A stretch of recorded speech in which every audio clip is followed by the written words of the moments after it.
Hello, fifth years. It's Friday. Hooray, you made it to the end of the week. Hope you enjoyed doing close reading tone questions for me. I think I know the answer to that. Um, could you do, first of all, the usual task, which is marking your own work, looking at the answer scheme. Notice with this one, the answer scheme is massive because anything could be used to argue a tone. It could be, if I'm arguing that somebody's got an angry tone, I could look at their word choice, I could look at their punctuation, I could look at imagery. The list goes on. It's anything. So that's why the marking scheme is in a table format. Okay. Remember, you get nothing for identifying the tone. It has to be have the evidence and the comment to get the marks, quote and comment. Nothing for one, nothing for just the quote. So hope that goes okay. Second of all, I would like us to look at word choice. Word choice is super important in close reading papers because I think it's the one where you can get the most marks. My advice to most people, unless there's something really strikingly obvious, if the question says how does the writer use language to demonstrate her anger at feminists, I would tend to always go for word choice. So what is word choice? Well, it's when words are really, really carefully chosen because they hold a lot of information. I like to think of word choice. Now, not every single word is going to be an example of great word choice. We're talking about special words. So if you think about words just being regular words, some words to apply an image to it are like sponges, and you know how sponges hold lots of water. They're there dripping with information, really. What you've got to do in these special spongy words is wring them out by analysing them, okay? So get all the water, get all the information to come out of them. So I think it's, how does it apply to life? So in life, do you ever sometimes have a conversation with somebody and you don't know why, but you come away feeling really low, or you feel like it wasn't pleasant, even though they didn't say anything outright. They didn't say that they didn't like you. It's just this feeling that you got of maybe they think you're incompetent, or they think that, you're flippant or something. It's because they've specially used word choice that has connotations that are negative. It is very rare in life you go around saying, I don't like you, I think you're lazy, I think you could do this. You don't do that. You'd probably get sued if you did that. So what do? People use word choice with the connotations. Connotations are different to denotations. Denotations are like the outright meaning of the word. So, for example, I might say, you were sitting on your chair, and you're just sitting, aren't you? That's not like really an example of good word choice, because there's no real feeling attached to that, is there? However, if I said you were slouched on your chair, or slumped in your chair, in a way, the denotation is you're relaxed, your body frame is all, but there's a connotation to that as well. So let's almost forget the word connotation. Basically, when you see a really juicy word that's been used, I want you to think, first of all, what does that word make me feel like? Do I feel angry at that word? Do I feel sad at that word? Do I feel happy at that word? Okay. And then after you've done that, I'd like you to think, well, why do I feel sad or happy at that word? What kind of ideas does it kind of generate in my mind?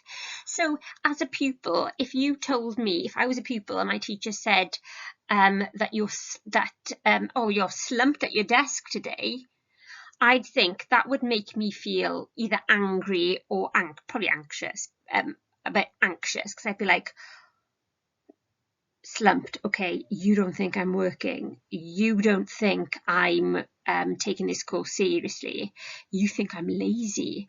And you know what, you'd probably be right. That would be my way of saying you're lazy without getting myself into trouble.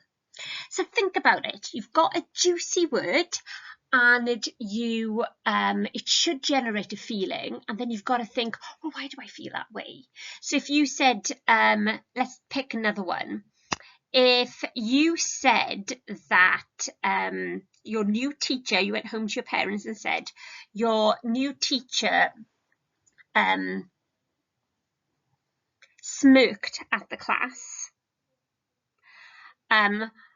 Smirked, kind of the denotation which we're not interested in is just smiled, isn't it?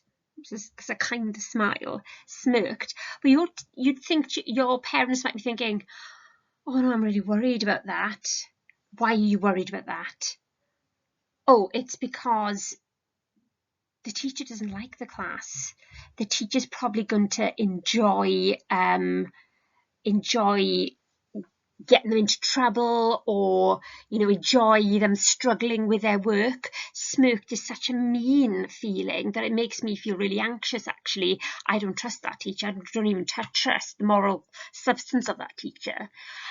Or you could say the teacher beamed at the class.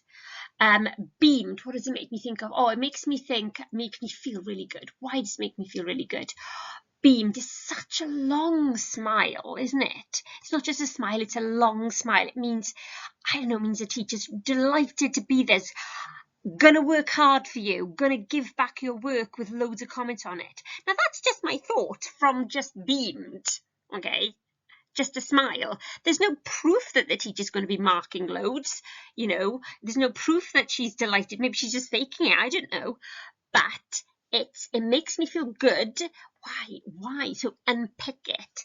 So when you answering a word choice question, you might just be asked for the word choice. So now remember, when you go through looking for good examples of word choice, pick the juicy words. If you were trying to argue that I sat down suggests somebody's angry, I'd be like, well, that's not a juicy word. Good luck trying to get a mark out of that. So pick the juicy word. Second thing I'd say is, say now it's a 4-mark question and they've asked you to look at either word choice or language. I would suggest you pick 4 words. Don't think, do you know what, I'm going to pick 2 examples of word choice. Remember, you get nothing for quoting. And I'm going to generate, if you do the marks in your head, 2 points for each word. I'm going to make 2 lovely comments for that word, beamed, and another 2 comments for that word, slumped. Okay. My advice is find 4 words and make a brief comment for each. As a marker, it is much easier for you to get the brief comments, even though you're looking for 4 instead of 2.